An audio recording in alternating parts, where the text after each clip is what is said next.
Hey friends, welcome to my channel. I'm really glad you're here. If you're new, I'm Pamela, the owner of the Master's Vine, formerly known as Girlfriend's Gift Shop.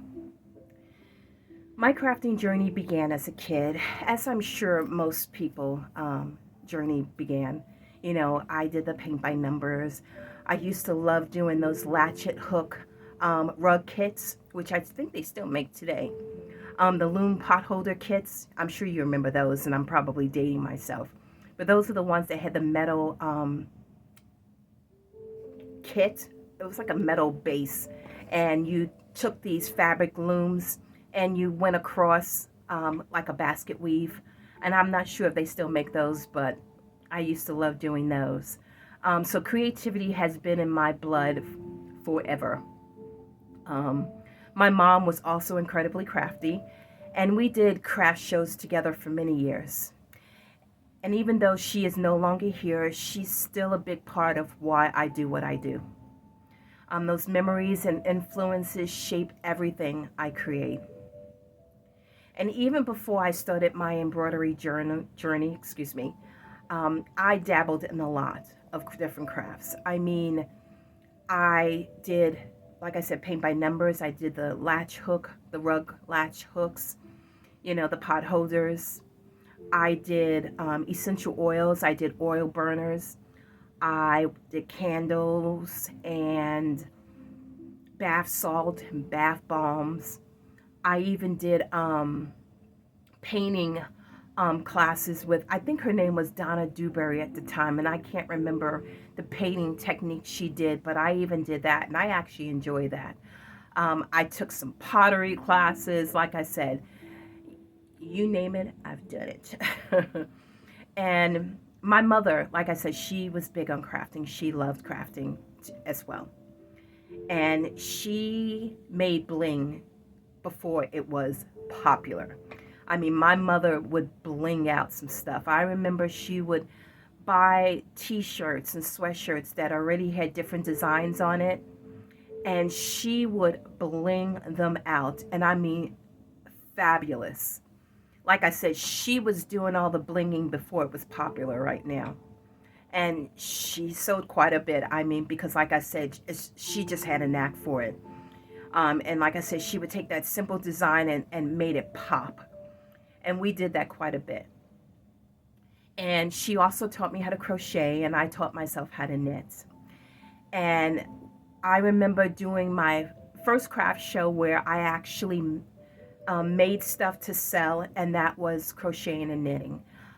I was one who did blankets and Afghans, because if it came to making stuff that I needed to worry about sizing, like sweaters or hats, that wasn't me. I was terrible at that. And if you asked me to knit you a sweater, it would have either been too small or too big. Don't ask me why, but I just couldn't master that. So I stuck with blankets and Afghans. And that was something that I can sit in front of the TV and do, and I can just lose myself. And I enjoy crafting. Crafting was an outlet.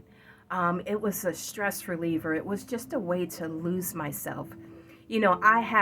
I know people who love to garden, and they say garden is therapeutic. For me, that's what my crafting is. My crafting is therapeutic. So I remember doing these shows, and I would price my stuff accordingly of what I felt it was worth based on the time I put in and the materials. And I would get a lot of people who would come to my booth, and they would compliment me on how nice it looked and how the quality of it, but no sales. And this happened several times. Several shows. And I won't lie, I was disappointed. I felt defeated. And I knew at that point that if I wanted to make things to sell, I was going to have to pivot, because back then, and we're talking over 18 years ago, people did not want to spend what I felt my stuff was worth. They wanted something for nothing, and I wasn't ready to give it away. So I decided I would still, on occasion, do some crocheting and some make some blankets and some Afghans. but I would do it more to give away as gifts to family and friends. And every once in a while, I may post something that I make, but I wasn't depending on it to sell. Um, nowadays, I mean, that's all the rave. I mean, people are making a lot of money crocheting and knitting toys and different other things. But like I said, over 18 years ago, it just wasn't what people were looking to buy, I guess. So after we did that, we decided to get in the jewelry and handbag business. So we sold jewelry and we sold handbags. And it was, I mean, we did good. I mean, it wasn't as saturated as it is right now, but we sold a lot of jewelry and handbags. And then I would have customers that were asking me, "Do I do embroidery?" Because one of the bags we did sell that was very popular were weekender bags. They were quilted duffel bags, and people wanted their names put on them, and they wanted the monogram. And at that time, I couldn't find anyone to outsource that work to now. But now you can definitely find people who would do it. But back then, I just couldn't find anyone. And I felt bad that I couldn't provide that service to my customers. So I said, you know what? I'll teach myself how to do embroidery. How hard can it be? So I did a little bit of research. I found a machine that was in my budget, and I gave it a try. Well, let me tell you something. For starters, when I made that comment, how hard could it be? Well, it turned out that there was a lot to learn, and I mean a lot. And I'm not saying that to discourage you, but I'm saying that so that you don't make the same mistakes that I did in the beginning. You need to make sure that you're going to be patient with yourself. You're going to give yourself some grace because there's a lot to learn. You know, you have to learn the stabilizers. What's the best stabilizer to use for that particular thing that you're using? You know, whether it's on towels or it's a shirt.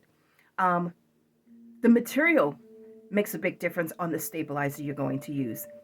You know, needles, even threads. I mean, there's a lot to learn, and it's not that you can't learn it, but you got to go into this business saying that I am going to give myself grace. I am going to try to learn as much as I can and join a community, hopefully mine, where you can learn. Um, but like I said, I don't want you to make the same mistakes that I made. So what I plan on doing is sharing videos on choosing your first embroidery machine. What supplies are you going to need to start off with? You don't need the biggest and the baddest of everything. So I'm going to show you what's the necessary supplies that you need and all those essential tips so that you can be successful, because what you don't want to do is go out and spend hundreds of dollars on a machine and buying supplies only to let that sit and collect dust. I know people who have done it, and I don't want you to be one of those people. I want you to be successful right out of the gate. And if you don't think embroidery is what you want to do, then it's best to find something else. Also, I wanted to share that I have also added laser designs to my business. I added that a few years ago, and I enjoy doing laser work. I also create and sell custom laser blanks, for those who do sublimation designs. So what you can expect from my channel, and this I am going to, I was going to say I had a list of different things that I wanted to share with you so you know. For my channel, I plan on doing embroidery and laser tutorials. If you want to see those laser tutorials, I will be more than happy to share that with you guys. But you'll definitely see embroidery tutorials behind the scenes of my real day-to-day business. Follow me as I fulfill orders, showcase products, and I'll be highlighting the items that I create with those products, and real honest embroidery talk with tips and lessons learned. You know, I want you guys to feel free to comment, share your thoughts on what you would like to see videos of, and I'll be more than happy to do that. Like I said, I've dabbled in a lot, you know, from embroidery to, like I said, my laser business. Um, I've done sublimation, I've done DTF. I mean, I've done a lot. So, and like I said, I still do some of those, but the embroidery and the laser is my niche. That's the niche I have. Um, I still do, like I said, I still do some of those other things. And I only did that just so that I can just offer a couple of different things to my clients. But I still focus on just those two things. I don't try to do everything, you know. But and that's a good, and that's one thing I want to tell you. Don't try to do everything. You know, pick that one thing, or even let's back this up. Pick that one thing and master that. Be good at that. And then if you want later on down the line and you want to add something else to your business, that's great. But pick one thing and do that well. So, and I'll also be sharing the tools that I use, like Mighty Hoops and their hooping system. I tell you one thing, that has been a game changer for me, and I will share that with you as well. And one other thing, I want to be open about this. My faith is a huge part of who I am. God is the reason behind everything I do, and the success I have all is all because of Him, and I do not shy away from that. This business, my creativity, this channel is all part of what I believe God is calling me to do. I know that I would not have what I have. Trust me, I would not have what I have, and I would not be who I am if it was not for Him. I give all praise and glory to Him. As far as posting schedule, starting out, I plan on posting at least once a week. And as my channel grows, I will be posting 2 to 3 times a week. I'll be doing videos and short reels with tips and tricks.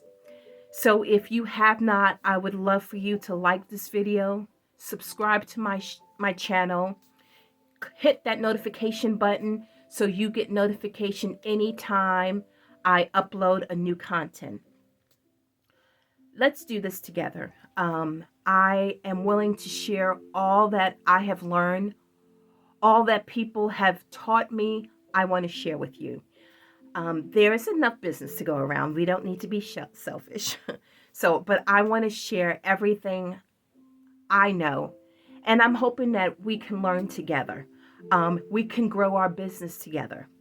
So, like I said, please like this video, share this video, subscribe to my channel. Join me on Instagram and TikTok, and I'll have that link below. But let's create and let's have a great time doing this together. Thank you so much for watching this video. You have a blessed day, and I cannot wait until we meet again so we can create. Bye for now.